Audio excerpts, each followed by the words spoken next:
ఎద్దేడ్చిన వ్యవసాయం రైతేడ్చినటువంటి రాజ్యం బాగుపడదని చెప్పి తెలంగాణ పల్లెటూర్లలో ఒక నానుడి ఉంటుంది.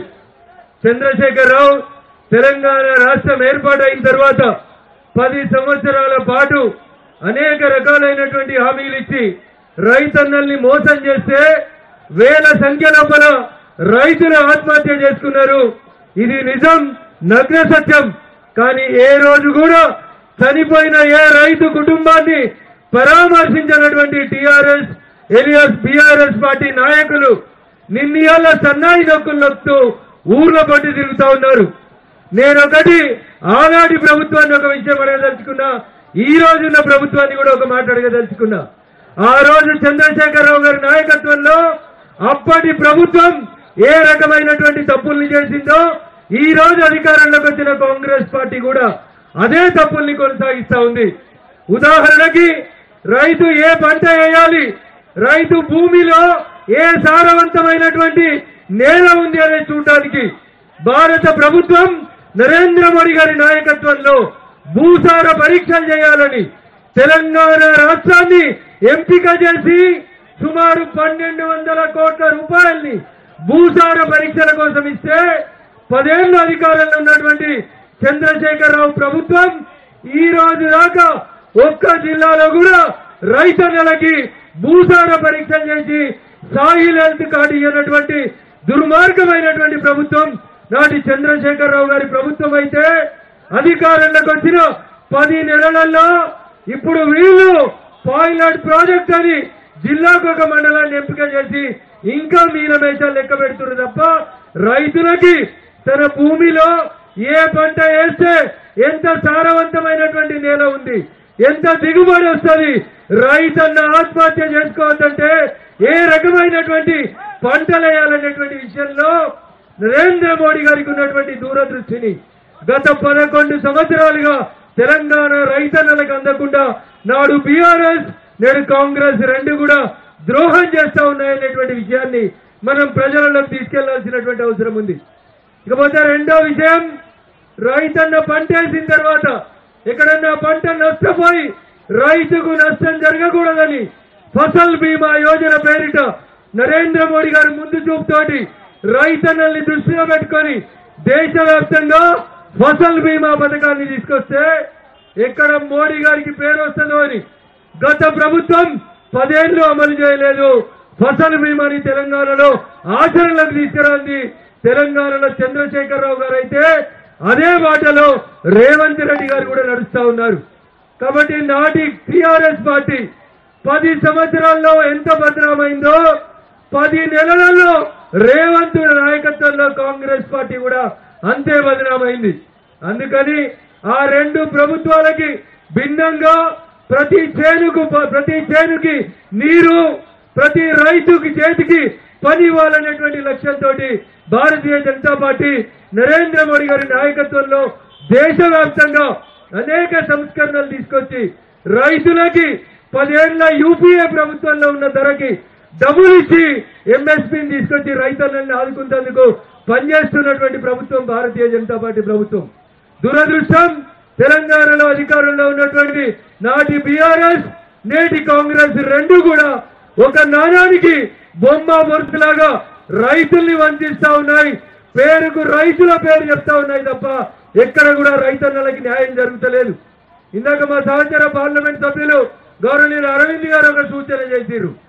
రేవంత్ రెడ్డి గారు ఎత్తేడ్చిన వ్యవసాయం రైతేడ్చిన రాజ్యం బాగుపడదు కాబట్టి తెలంగాణను ప్రయోగశాలగా మార్చి ఒక గొప్ప ఫామ్ హౌస్ ని కట్టుకొని ఎకరానికి ₹1 కోటి సంపాదిస్తున్నటువంటి చంద్రశేఖరరావు ఫామ్ హౌస్ ని స్వాధీనం చేసుకొని దానికి రైతు వేదికలు రైతులందరినీ తీసుకుపోయి శిక్షణ ఇచ్చేందుకు రోజుకొక శాసనసభ నియోజకవర్గం నుంచి రైతుల్ని ఫామ్ హౌస్ కి తీసుకుపోవాలి.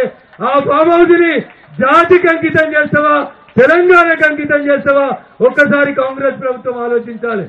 అందుకని దయచేసి టీఆర్ఎస్ పార్టీ చేసిన తప్పుల్నే రేవంత్ రెడ్డి గారి ప్రభుత్వం కూడా కొనసాగిస్తుంది అని చెప్పడానికి ఇంకొక 2 ఉదాహరణల్ని మనం ఖచ్చితంగా ప్రజల్లోకి తీసుకెళ్లాలి. చంద్రశేఖరరావు గారి ప్రభుత్వం చెప్పింది ప్రతి నియోజకవర్గంలో ఒక నియోజకవర్గాన్ని సెలెక్ట్ చేస్తే 1,00,000 ఎకరాలకి నీళ్లు ఇస్తామని కాళేశ్వరం అనేటువంటి ఒక ప్రాజెక్టు పేరు చెప్పి 1,00,000 కోట్లు నాటి ప్రభుత్వం ఖర్చు చేసింది. దోసిండ్రా దాసిండ్రా కాంట్రాక్టర్లకు ఇచ్చిర్రా అనేటువంటి అంశాన్ని కొద్దిసేపు పక్కన పెడితే 1,00,000 కోట్ల రూపాయల ప్రజాధనాన్ని చంద్రశేఖరరావు గారి ప్రభుత్వం దుర్వినియోగం చేస్తే ఆ రోజు పిసిసి ప్రెసిడెంట్ గా మల్కాజిగిరి ఎంపీగా ఉన్నటువంటి రేవంత్ రెడ్డి గారు ఏం చెప్పారంటే మేము అధికారంలోకి రాగానే ఈ 1,00,000 కోట్లని కక్కిస్తాం, ఒక హైకోర్టు సిట్టింగ్ జడ్జి తోటి విచారణ చేపిస్తాం, చంద్రశేఖరరావు అవినీతిని మొత్తం ప్రజాబాహల్యంలోకి తీసుకొస్తామని చెప్పి అలవి కానటువంటి హామీలు ఇచ్చి ఇలా సిట్టింగ్ జడ్జిలు దొరకలే కాంగ్రెస్ కి. ఎవరు దొరికిండ్రో ఒక రిటైర్డ్ జడ్జిని పెట్టి దాని మీద విచారణ చేపిస్తా ఉన్నారు.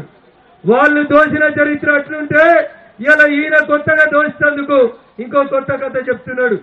మూసీ పరివాహక ప్రాంతం, మూసీ ప్రక్షాళన, మూసీ నది పేరిట నేను భవిష్యత్తులో తెలంగాణకి 1,00,000 కోట్లతోటి ఇంకో ప్రాజెక్టు తీసుకొస్తా అని చెప్పి రేవంత్ రెడ్డి కొత్త డ్రామాని మొదలుపెట్టిండు. ఆయన ఒకటి చేస్తే ఈయన ఒకటి చేస్తా ఉన్నాడు. ఈ ఇద్దరికి కూడా నిజంగా తెలంగాణ రైతన్నల పట్ల ప్రేమ లేదు. కేవలం భారతీయ జనతా పార్టీ నరేంద్ర మోడీ గారి నాయకత్వంలోనే రైతన్నల కోసం ఆలోచిస్తున్నామనేది మీరు ఒకసారి అర్థం చేసుకోవాలని చెప్పి ఈ సందర్భంగా నేను మీకు అందరికీ కూడా సవినయంగా తెలియజేస్తూ, ఈ దీక్ష తర్వాత ప్రతి గ్రామ పంచాయతీ కాడ, ప్రతి చావడి దగ్గర ఈయన మనకు తెలిసిన విషయాలన్నీ కూడా ప్రజాబాహల్యంలోకి తీసుకెళ్లి రైతన్నల్ని చైతన్యవంతం చేయాలి.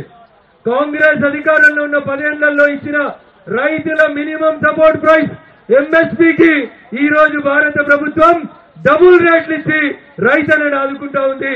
కానీ కాంగ్రెస్ పార్టీ వరంగల్ డిక్లరేషన్ పేరిట కాంగ్రెస్ మేనిఫెస్టో పేజీ నెంబర్ 6లో రాసినట్టు ప్రతి రైతుకి ఓట్లకి క్వింటాల్కి 500 రూపాయలు ఇస్తామని మేనిఫెస్టో వరంగల్ రైతు డిక్లరేషన్ లో చెప్పి ఇవాళ బోనస్ పేరిట ఇస్తాన్న 500ని ఎట్లా ఎగ్గొడదామని చెప్పి దొడ్డట్లకి ఇయ్యం, సన్నట్లకి ఇస్తాం అని ఇట్లా కొత్త రకమైనటువంటి సన్నాయి నొక్కులు నొక్కుతుంది కాంగ్రెస్ పార్టీ.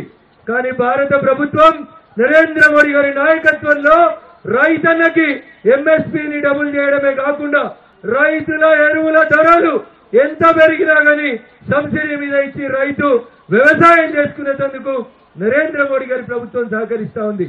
పీఎం కిసాన్ సమ్మాన్ నిధి పేరిట అర్హులైనటువంటి రైతులందరికీ కూడా ప్రతి ఏటా డబ్బులు ఇచ్చి వ్యవసాయానికి చేయూతనందించేటువంటి నాయకత్వం, దూరదృష్టి కలిగినటువంటి నాయకుడు నరేంద్ర మోడీ గారు అయితే ఓట్ల కోసం అలవిగాని హామీలు, జూటా హామీలు ఇచ్చి జుమ్లా చేసేటువంటి పార్టీ ఏదైనా ఉందంటే అది కాంగ్రెస్ పార్టీ తప్ప ఇంకొకటి కాదు.